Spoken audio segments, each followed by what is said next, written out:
안녕하십니까. 독서하는 마라토너 박정필입니다. 제가 한강 자전거길을 질주하면서 촬영하도록 하겠습니다. 화이팅!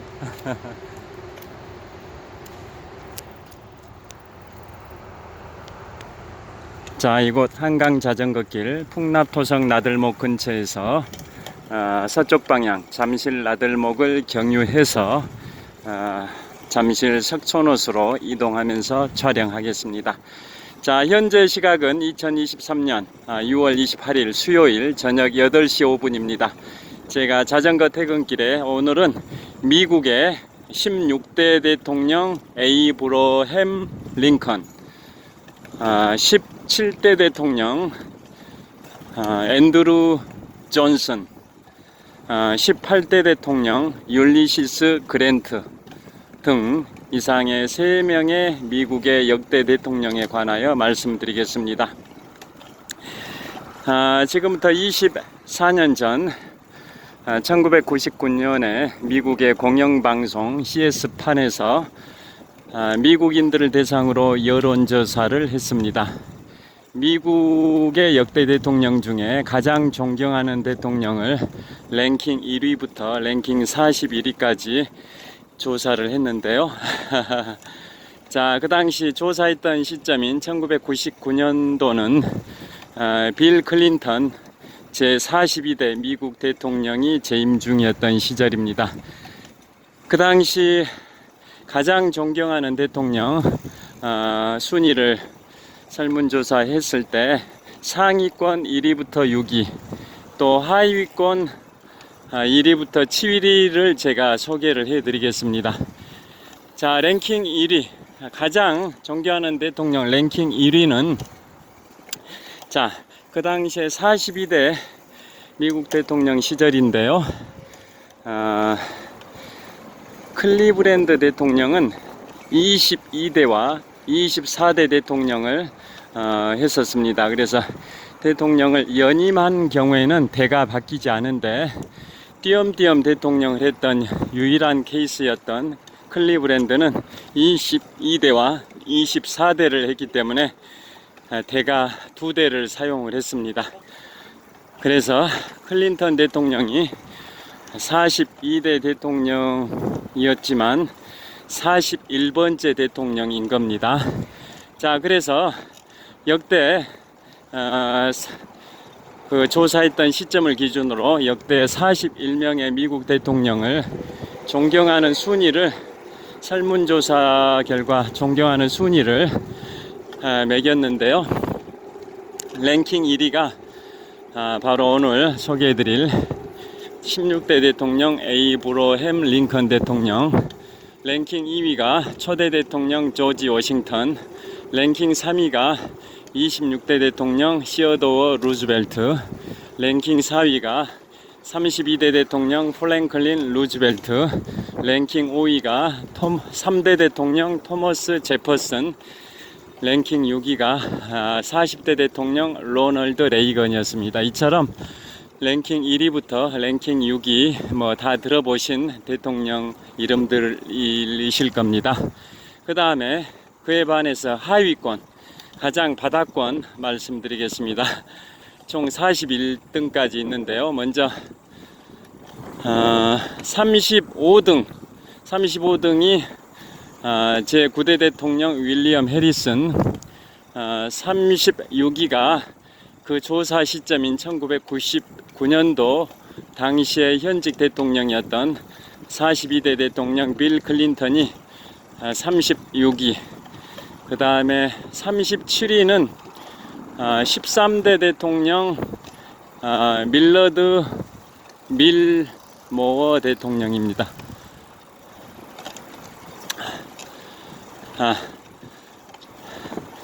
자, 그 다음에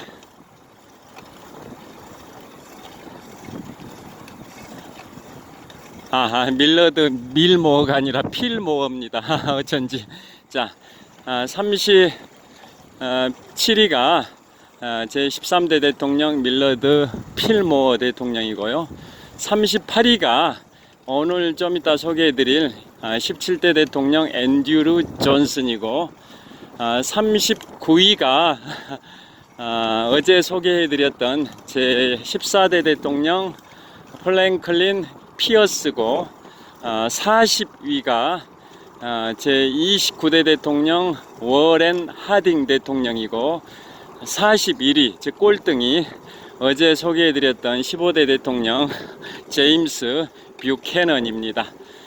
자, 그래서 오늘 24년 전 여론조사 결과에서 그 조사뿐만 아니라 미국의 어떤 조사기관에서 어떤 시기에 조사를 하든지 간에 미국인들이 가장 존경하는 대통령 랭킹 1위는 확고부동합니다. 전혀 바뀜이 없습니다. 에이브러햄 링컨 대통령입니다.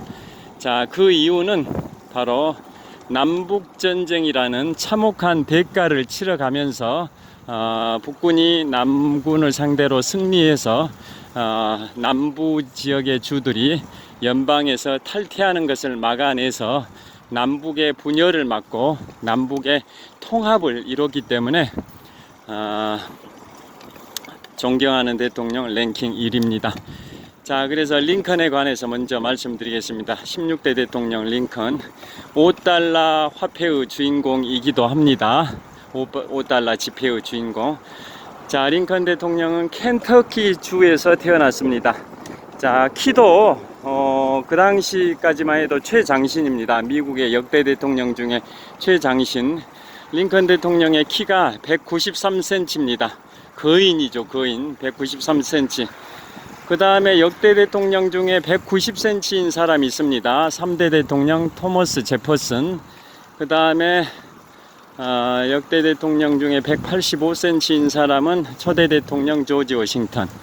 역대 대통령 중에 최단신인 사람은 4대 대통령 제임스 메디슨 대통령.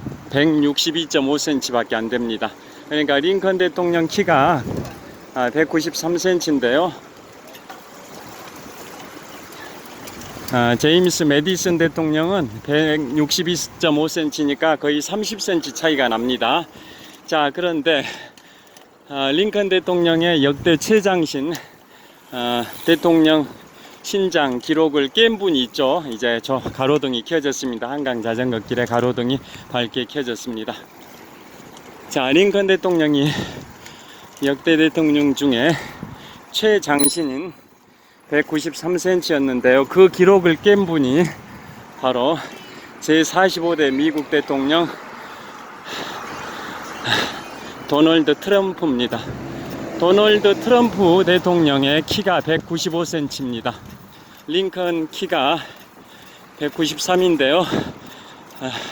제45대 대통령 도널드 트럼프는 195cm입니다. 여하튼 링컨 대통령 키도 장신이고 굉장히 거구인데요. 자, 그분은 대통령이 되기 전까지는 굉장히 정치에 있어서는 신인이었습니다. 1860년에 대통령에 당선이 되는데요. 그보다 2년 앞선 1858년에 그 당시에 정치 신인이었던 에이브러햄 링컨이 공화당 소속이었고 상대당인 민주당의 스티븐 더글라스, 정치구단, 정치계의 거물급이었던 상대당인 민주당의 스티븐 더글라스와 노예제 유지 여부에 관한 토론회를 링컨이 제안을 했습니다. 그래서 스티븐 더글라스가 수락을 해서 7차례에 걸쳐서 대토론회를 하게 됩니다.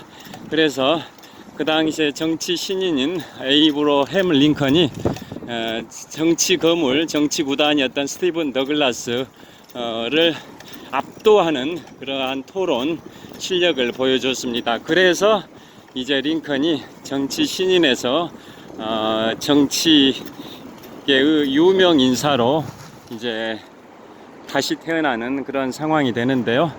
그래서 그 토론 당시였던 1858년도에는 일리노이주 연방 상원 의원 선거에서 공화당의 에이브러햄 링컨과 민주당의 스티븐 더글라스가 격돌했는데 결과는 링컨이 연방 상원 의원 선거에서 패배하긴 했지만은 7차례의 토론에서 링컨이 스티븐 더글라스를 압도했기 때문에 전국적 인물로 급부상을 하게 된 겁니다. 그래서 그로부터 2년 후인 1860년에 치러진 미국의 16대 대통령 선거에서 그 두 사람이 다시 맞붙습니다. 즉 공화당은 에이브러햄 링컨 후보, 민주당은 스티븐 더글라스 후보가 16대 대통령 선거에서 맞붙어 가지고 결국은 링컨이 스티븐 더글라스를 누르고 제16대 미국 대통령에 당선이 됩니다. 자, 그래서 당선이 되고 한 5주 정도 지난 시점, 취임하고 5주 정도 있다가 남북전쟁이 터져버립니다. 링컨 대통령이 당선됐다는 소식이 전해지자 남부 지역을 주도했던 주 중에 한 군데가 사우스 캐롤라이나 주인데요. 사우스 캐롤라이나 주에서 미국 연방에서 탈퇴를 해버리기 시작합니다. 그러니까 링컨 대통령이 북부 출신으로 노예제를 반대하는 입장이다 보니까 노예제를 찬성하는 남부주들은 반발이 심했었던 거고, 그래서 링컨이 당선됐다라는 소식이 전해지자 바로 최초로 남부지역 중에 최초로 사우스 캐롤라이나 주에서 미국 연방에서 탈퇴를 해버리고, 그 뒤로 이제 미국 링컨이 대통령에 취임하고 나서 순차적으로 다른 남부의 주들도 순차적으로 연방에서 탈퇴를 합니다. 예를 들어서 엘라베마, 조지아, 미시시피 이러한 주들이 순차적으로 연방에서 탈퇴를 해버리게 됩니다. 그런데 링컨은 이제 대통령에 취임해서 어떻게 해서라도 남북 전쟁을 막아보려고 계속 남부 주들 중에 연방에서 탈퇴한 주들에 대해서 설득 작업을 벌이게 됩니다. 다시 돌아와라 연방으로, 미 합중국 유나이티드 스테이츠 오브 아메리카 USA, 미 합중국 연방 국가로 다 돌아오라라고 계속 설득을 하는데, 그거에 대한 남부주들의 답변은 뭐냐? 바로 섬터 요새를 공격을 합니다. 남부가 섬터 요새를 공격하는데요. 그 섬터 요새가 어떤 곳이냐면, 자, 남부주들이 미국 연방에서 탈퇴를 했다고 말씀드렸는데요. 그러니까 탈퇴를 하니까 이제 남부주의 미 합중국의 그 연방 군대가 주둔할 필요가 없다. 남부주에 주둔하고 있는 연방군들은 다 철수하라라고 남부주들이 요구를 강력하게 했습니다. 그래서 대부분 그에 따라서 남부주에 주둔하고 있었던 연방 군대들의 상당수가 철수를 했는데요. 그에 반해서 섬터 요새를 지키고 있었던 연방군은 끝까지 결사항전의 각오로 사수를 하고 있었습니다. 철수할 수 없다. 여기는 엄연히 연방 국가의 USA, United States of America, USA의 영토이기 때문에 여기에서 철수할 수 없다. 연방에서 탈퇴한 남부주들의 연방 탈퇴는 무효다 라고 주장하면서 섬터 요새를 지키고 있었던 연방군들은 철수를 안 합니다. 그러니까 남부주들이 동맹을 맺어서, 남부 동맹이죠. 그리고 대통령도 따로 뽑습니다. 링컨이 미국 전체의 대통령인데, 제16대 대통령 에이브러햄 링컨인데도 연방에서 탈퇴한 남부의 주들은 남부 동맹을 결성해서 그 남부 동맹의 대통령을 별도로 뽑습니다. 그래서 당선된 대통령이 제퍼슨 데이비스입니다. 제퍼슨 데이비스가 남부 동맹의 대통령으로 선출이 되는 등 남부가 진짜 연방에서 탈퇴해가지고 독립국가를 만드는 작업을 착착 해갑니다. 그러던 와중에 섬터 요새를 지키고 있던 연방군이 철수를 하지 않자 남부 동맹군이 그 섬터 요새를 공격을 합니다. 그게 바로 남북 전쟁의 신호탄입니다. 그게 1861년 4월 12일인데요. 링컨 대통령이 취임한 때로부터 39일밖에 안 된 시점입니다. 그게 바로 남북 전쟁의 시작입니다. 그래서 초반에는 계속 남부군이 우세했고 북부군이 열세였는데요. 계속 흘러가다가 1863년 7월에는 남북전쟁의 전환점이 되는 큰 전투가 발생이 됩니다. 그게 뭘까요? 바로 게티즈버그 전투입니다. 게티즈버그 전투.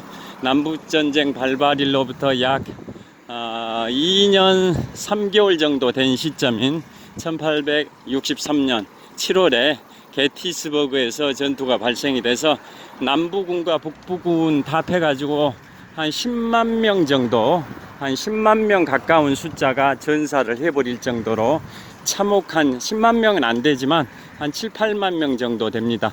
그 수만 명의 아까운 목숨들이 전사해버리는 그 전투가 바로 게티스버그 전투입니다. 그런데 거기서 결국은 북부군이 남부군을 상대로 승리를 합니다. 그래서 그 전까지는 남북전쟁의 주도권이 남부군에 있었지만 게티스버그 전투에서 북부군이 승리하면서 그 이후에는 주도권이 북부군으로 넘어오게 됐고, 그 게티스버그 전투로부터 4개월이 지난 1863년 11월에 링컨 대통령이 그 게티스버그 전투 현장에 가게 되죠. 왜냐? 그곳에서 수만 명이 전사했기 때문에 그곳을 국립묘지로 지정하는 의식이었습니다. 국립묘지로 지정하는 의식을 그곳에서 하게 됩니다. 자, 그래서 수많은 전사자가 발생된 그 게티즈버그의 국립묘지를 건설하는 그 자리에 링컨 대통령이 가가지고 그 유명한 연설을 하죠. 게티스버그 연설. 그게 1863년 11월 19일입니다. 그 게티스버그 연설의 요지는 다 잘 아시다시피 of the people, by the people, for the people. 국민에 의한, 국민을 위한 정부는 이 지상에서 영원히 사라지지 않을 것입니다. 모든 것은 국민이다. 인민이죠. 인민. 그 당시의 표현으로는 인민, 요즘 표현으로는 국민입니다. of the people, by the people, for the people. 국민에 의한, 국민을 위한 정부는 이 땅에서 영원히 사라지지 않을 것이다 라는 명연설을 한 게 1863년 11월 19일 게티스버그 연설입니다. 그 다음에 그 이후로는 이제 남북전쟁의 주도권이 북부로 오긴 왔지만 그래도 또 치열한 공방전들이 계속 이루어지고 일진일퇴의 그러한 전투들이 계속 발생이 됩니다. 그러다가 1864년 6월에는 뭐가 있냐면은 바로 피츠버그 전투가 발생이 됩니다. 피츠버그, 펜실베이니아주에 있는 피츠버그에서 피츠버그 전투가 발생이 되는데요. 그게 1864년 6월입니다. 거기에서 북부군 한 11만 8천 명 중에 약 4만 5천 명이 전사를 해버립니다. 그러니까 참전한 북부군 숫자 약 35에서 40% 정도에 해당되는 4만 5천 명 정도가 전사를 해버릴 정도로 참혹했던 전투입니다. 그러니까 거기에서는 그 당시에 북부군의 총사령관 율리시스 그랜트가 굉장히 쓴맛을 보게 된 전투가 바로 피츠버그 전투인데요. 그 당시에 북부군 총사령관 율리시스 그랜트는 나중에 제18대 미국 대통령이 됩니다. 오늘 좀 이따 소개해 드릴 겁니다. 자, 그래서 게티즈버그 전투에서 북부군의 피해가 또 크긴 했지만은 결국은 1865년 4월 9일에 남부군의 총사령관 로버트 리 장군이 북부군의 총사령관 율리시스 그랜트 장군에게 항복을 해서 이 남북전쟁, 미국의 내전에 해당이 되는 남북전쟁이 만 4년 만에 종료가 됩니다. 3일만 더 전투를 했다면 딱 만 4년이 되는데요. 만 4년에서 딱 3일이 부족합니다. 즉 남북전쟁의 시작은 링컨 대통령이 취임한 지 39일밖에 안 된 시점인 1861년 4월 12일 날 남부군이 북부군이 주둔하고 있었던 섬터 요새를 공격함으로써 남북전쟁이 개전이 됐는데요.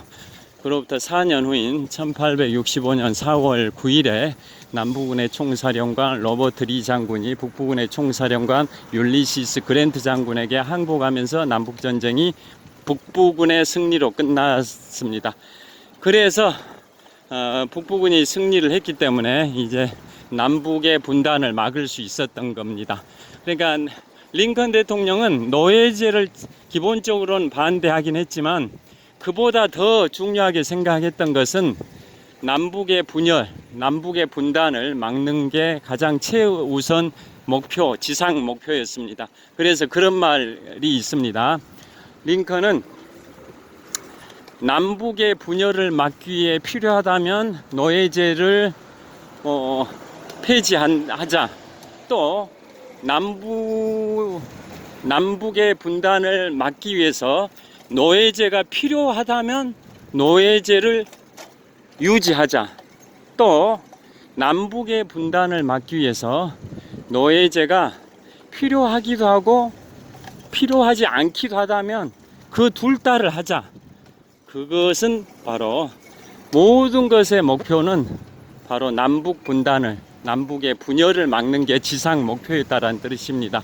그러니까 기본적으로는 노예제 폐지에 찬성하고 있는 입장이었지만은 남북의 분단을 막기 위해서 노예제가 필요하다 하면 그것도 하겠다라고 생각할 정도로 남북의 분열을 막기 위해서 멸사봉공의 정신을 발휘했는데, 그리고 전쟁을 막기 위해서 최선을 다했지만은 남부군이 북부군의 그 섬터 요새를 먼저 공격하니까 결국은 전쟁은 불가피한 상황이 됐습니다. 그래서 4년 동안의 전쟁을 통해서 북부군이 남부군을 무찔름으로써 승리함으로써 결국은 남북의 분단을 막아냈습니다. 만약에 그 당시에 남부와 북부가 분열이 됐었다면 지금의 세계 최강국과 미국이 가능했을까라는 의문이 따릅니다. 왜냐하면 남부와 북부가 분열이 돼버렸다면 50개 주가 수십 개로 쪼개져 가지고 미국이 힘을 많이 잃어버렸을 수도 있는데요. 링컨 대통령 같은 위대한 대통령이 있었기 때문에 남북의 분단을 막아 가지고 세계 최강 국가로 발전할 수 있는 그 터전을 마련했던 게 바로 제16대 대통령 에이브러햄 링컨 대통령 당시입니다. 자, 이거 제가 잠깐만요. 여기가 롯데월드타워, 여기서 한번 비춰드리겠습니다. 자, 이곳이 롯데월드타워 비춰보겠습니다. 신호등인데요. 자, 롯데월드타워 123층 555m 높이 기준 세계 5위 규모, OECD 국가 38개 회원국 중에서는 가장 높은 빌딩 롯데월드타워를 비추고 있습니다. 자, 계속 가도록 하겠습니다. 자, 제가 오늘 마무리 클로징 멘트는 석촌호수 동호와 서호 사이를 연결하는, 동호와 서호를 연결하는 굴다리 위에서 석촌호수 서호를 배경으로 촬영을 하면서 마무리를 할까 합니다. 50m만 더 가면, 현재 제가 송파대로를 따라서 남쪽으로 자전거를 타고 이동하고 있는데요. 한 30m 더 가면 석촌호수 동호와 서호를 연결하는 굴다리 위입니다. 자, 이 송파대로는 북쪽에 잠실역부터 남쪽에 복정역까지 약 7, 8km 북에서 남으로 뻗어 있는 대로가 송파대로입니다.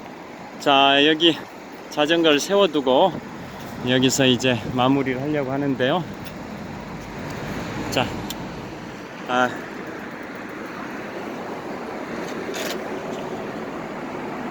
자, 이거 저를 비춰보겠습니다.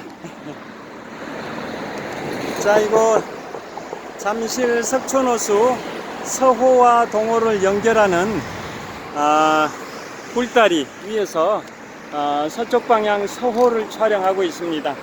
자,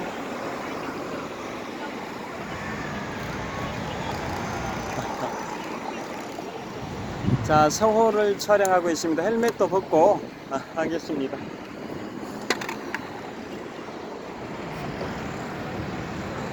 자, 보시면 자, 서호입니다. 서호. 자, 뒤에 제가 약간 북서쪽 방향을 촬영하고 있습니다.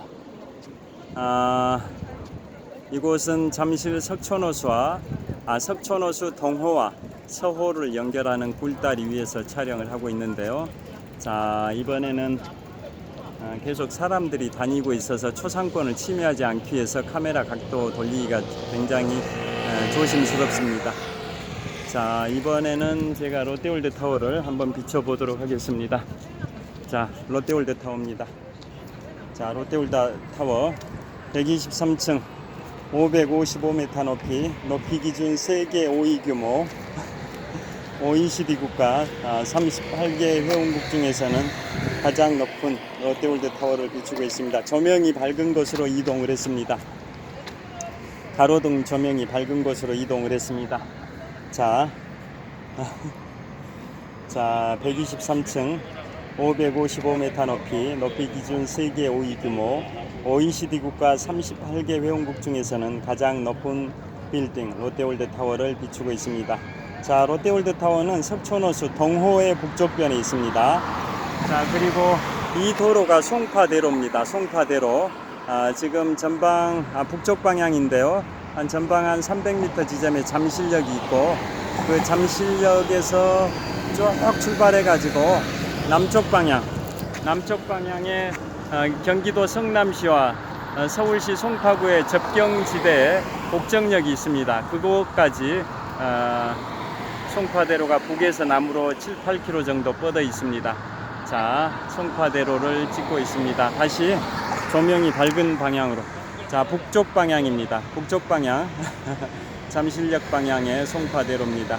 그리고 이 송파대로 밑으로 석촌호수 동호와 서호를 연결하는 굴다리가 있습니다. 자, 동호의 북쪽변에 있는 롯데월드타워를 촬영을 하고 있습니다. 동호의 북쪽변에 있습니다. 자, 이번에는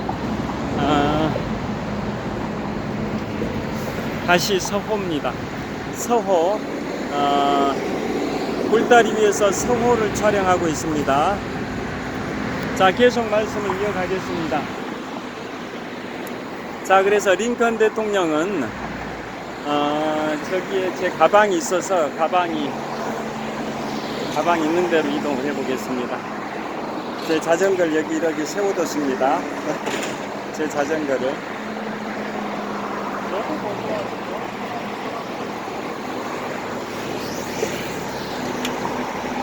자, 여기 달리기 하는 분들도 보입니다. 석촌호수 조깅로 방향을 촬영을 하고 있습니다.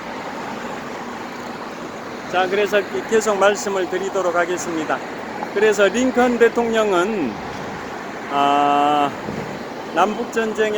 남북전쟁을 승리로 이끌고 남북의 분열을 막은 대통령으로 미국인들이 가장 존경하는 대통령 랭킹 1위입니다. 그리고 그분한테 칠 수 있는 수식어가 남북전쟁의 영웅이다. 그 다음에 노예 해방을 선언한 성자이다. 1862년 4월 20일 날 노예 해방을 선언했습니다. 그래서 그분한테 붙일 수 있는 수식어가 남북전쟁의 영웅이다. 1862년 4월 22일에 노예 해방을 선언한 성자다. 왜 성자냐? 흑인 노예도 일반 사람들하고 똑같게 사람으로 취급을 받아야 된다. 흑인이라 해서 노예로 취급해서는 안 된다. 노예제를 폐지해야 된다라는 기본 생각을 갖고 노예 해방을 선언했기 때문에 성자, 성인의 반열까지 칭송이 되고 있습니다. 남북전쟁의 영웅이다, 성자다, 그 다음에 순교자다. 왜냐? 그분이 남북전쟁이 끝나고 딱 5일이 지난 1865년 4월 14일 밤에 워싱턴 DC 포드 극장에서 아내 메리 토드 영부인과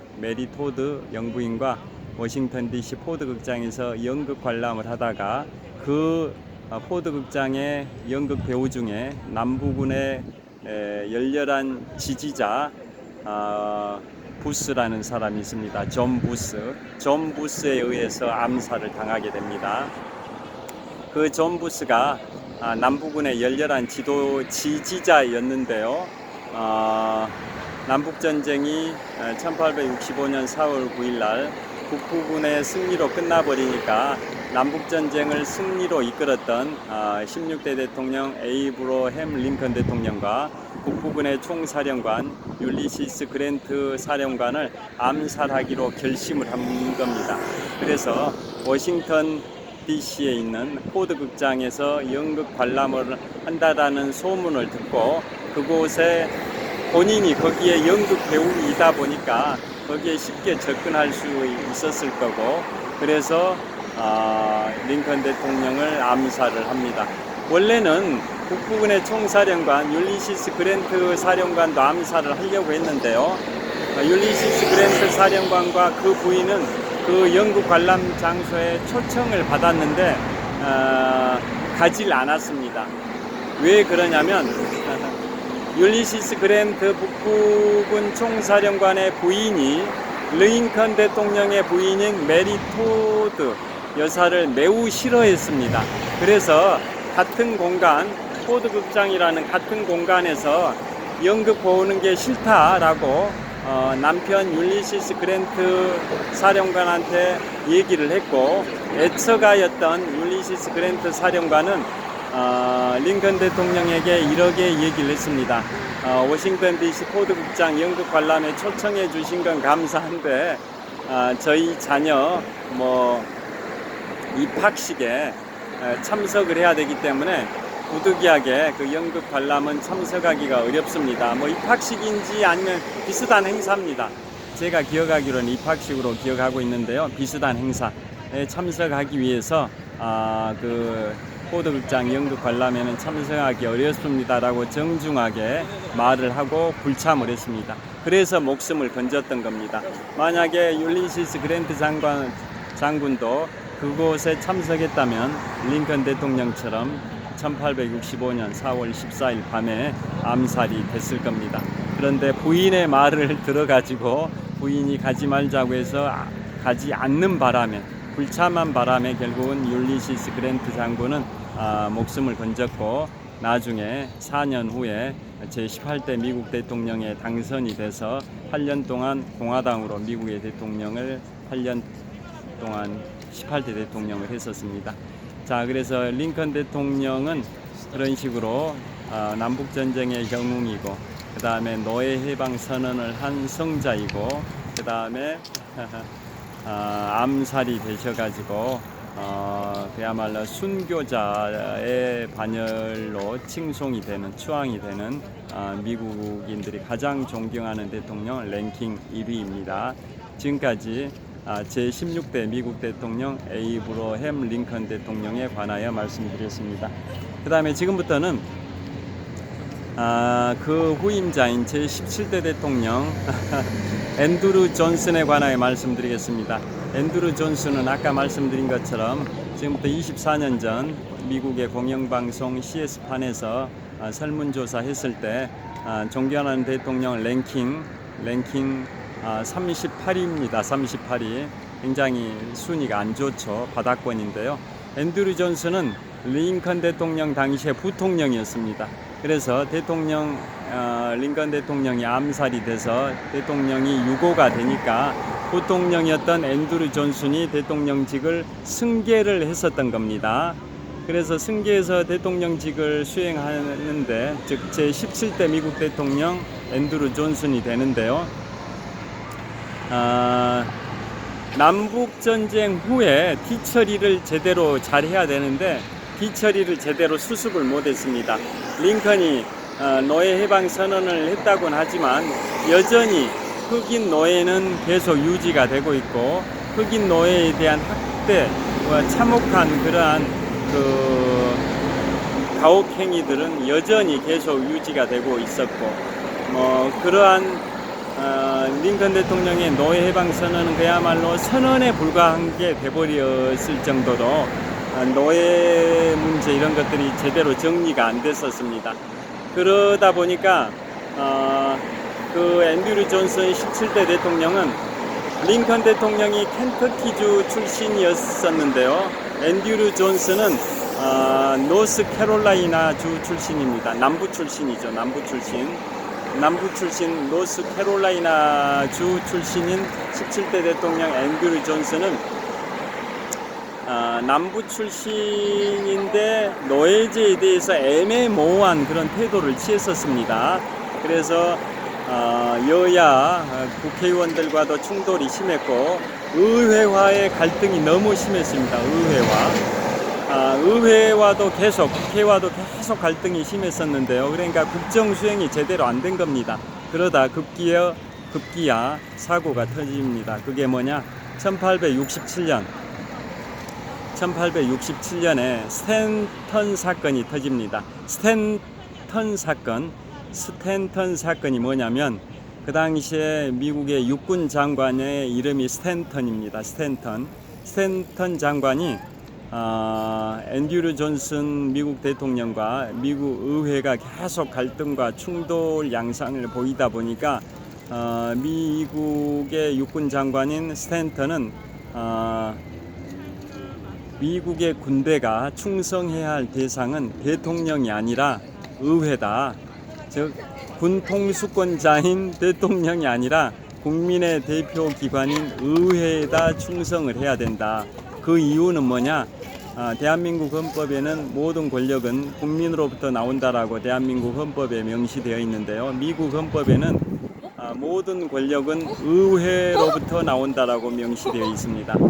미국 모든 권력은 의회로부터 나온다. 즉 국민의 대표 기관인 의회로부터 나온다라고 미국 헌법에 명시되어 있다 보니까 그 당시에 육군 장관이었던 스탠턴은 우리 군대가 충성해야 할 대상은 국군 통수권자인 앤드루 존슨 대통령이 아니라 국민의 대표 기관인 의회다라고 폭탄 선언을 합니다. 그래서 앤드루 존슨 대통령이 육군 장관 스탠턴을 해임을 시켜버립니다. 그러니까 의회가 그거에 대해서 바로 미국 헌정 역사상 최초로 앤드루 존슨을 탄핵을 합니다. 자, 미국은 연방이 이제 연방의회가 하원도 있고 상원도 있는데요. 자, 먼저 하원에서는 탄핵을 소추를 하는 거고 최종 결정은 상원에서 하는데요. 17대 대통령 앤드루 존슨은 미국 하원에서 탄핵 소추안이 통과가 됩니다. 그런데 상원에서 최종적으로 투표를 할 때 상원 의원 3분의 2 이상이 찬성하면 탄핵이 최종 결정이 되는데요. 원래 탄핵에 찬성했던 앤드루 존슨이 소속되어 있던 공화당 의원들마저도 앤드루 존슨 탄핵에 찬성을 하고 있었습니다. 그런데 실제 상원에서 찬반 투표를 할 때는 원래 탄핵에 찬성했던 공화당의 상원 의원 중에 7명이 그냥 반대표를 던졌습니다. 탄핵에 반대한다. 그래서 전체 상원 의원 100명 중에 3분의 2 이상이 찬성을 하면 탄핵이 통과가 되는데요. 그 3분의 2에서 딱 한 표가 부족했습니다. 한 표가. 상원 의원 100명의 3분의 2 이상에 해당되는 67명 이상의 의원이 탄핵에 찬성을 하면 탄핵이 통과가 되는데요. 그 공화당 소속 상원 의원 7명이 탄핵에 반대를 함으로 인해서 그 3분의 2 정족수에서 딱 한 표가 부족해서 탄핵이 부결이 됐습니다. 부결이. 그래서 가까스로 탄핵을 당하지 않긴 했지만은 정치 생명은 끝나버렸습니다. 부통령으로서 대통령이었던 에이브러햄 링컨 대통령이 암살이 되니까 부통령으로서 대통령직을 승계를 한 건데요. 그 대통령직 승계해가지고 대통령을 하다가 계속 의회와의 충돌이 있었던 그런 과정에서 전임 대통령인 링컨 대통령의 자녀 임기를 1년 정도 앞둔 시점에서 하원에서는 탄핵 소추안이 가결이 됐지만 상원에서 딱 한 표가 부족해서 기사 회생을 하긴 했지만은 이미 정치 생명은 끝나 버렸었습니다. 그래서 임기 1년 정도 남은 기간은 식물인간 대통령으로 대통령직을 하다가 도저히 재선을 꿈꿀 수 없는 상황이었죠. 그래서 쓸쓸하게 은퇴를 했었던 대통령이 제17대 미국 대통령 앤드루 존슨입니다. 그분이 아까 1999년도 존경하는 대통령 여론조사에서 랭킹 38이라고 말씀을 드렸습니다. 자, 그 다음에 그러니까 미국 헌정 역사상 최초로 탄핵이 소추가 됐던, 하원에서 탄핵 소추가 됐던 대통령이 제17대 대통령 앤드루 존슨입니다. 그리고 나중에 가서는 다 잘 아시다시피 미국의 그 리처드 닉슨 대통령 잘 아실 겁니다. 미국의 역대 대통령 중에 유일하게 임기 중에 사임했던 대통령이 워터게이트 사건이 1972년 대통령 선거에서 발생이 됐고, 이듬해인 1973년도에 그 사건이 드러났고, 그래서 탄핵 위기에 몰리자 탄핵이 소추되기 전에 리처드 닉슨 대통령은 아예 대통령직에서 사임을 해버렸었고요. 그 다음에 제42대 대통령 빌 클린턴은 루인스키 사건 등으로 인해 가지고 탄핵 위기에 몰렸지만 가까스로 탄핵을 모면했다라는 거 다 아실 거고요. 반면에 현재 조 바이든 대통령의 전임자인 제45대 대통령 도널드 트럼프 대통령은 하원에서는 탄핵 소추가 통과됐는데 상원에서 탄핵이 부결이 됐다라는 거 아실 겁니다. 그러니까 17대 대통령 앤드루 존슨, 미국 헌정사상 최초로 탄핵이 하원에서 소추가 됐고 상원에서는 탄핵이 부결이 됐던 앤드루 존슨, 미국 헌정사상 최초입니다. 앤드루 존슨처럼 제45대 대통령 도널드 트럼프 대통령도 하원에서는 탄핵이 소추됐지만 상원에서는 탄핵이 부결됐다는 거 다 잘 아실 겁니다. 자, 그래서 제17대 대통령 앤드루 존슨 대통령은 미국 헌정사상 최초로 탄핵 소추가 됐던 대통령으로 역사에 남습니다. 아까 말씀드린 것처럼 인기도 조사에서는 41명의 대통령 중에 랭킹 38위 바닥권이었습니다. 그 다음에 마지막으로 이번에는 제18대 대통령 율리시스 그랜트입니다. 자, 율리시스 그랜트는 아까 말씀드린 것처럼 남북전쟁 당시에 북부군의 총사령관이었습니다. 북부군의 총사령관이었고 그 피츠버그 전투를 아까 소개해 드렸는데요. 남북전쟁이 끝나기 약 10개월 전에 있었던 1864년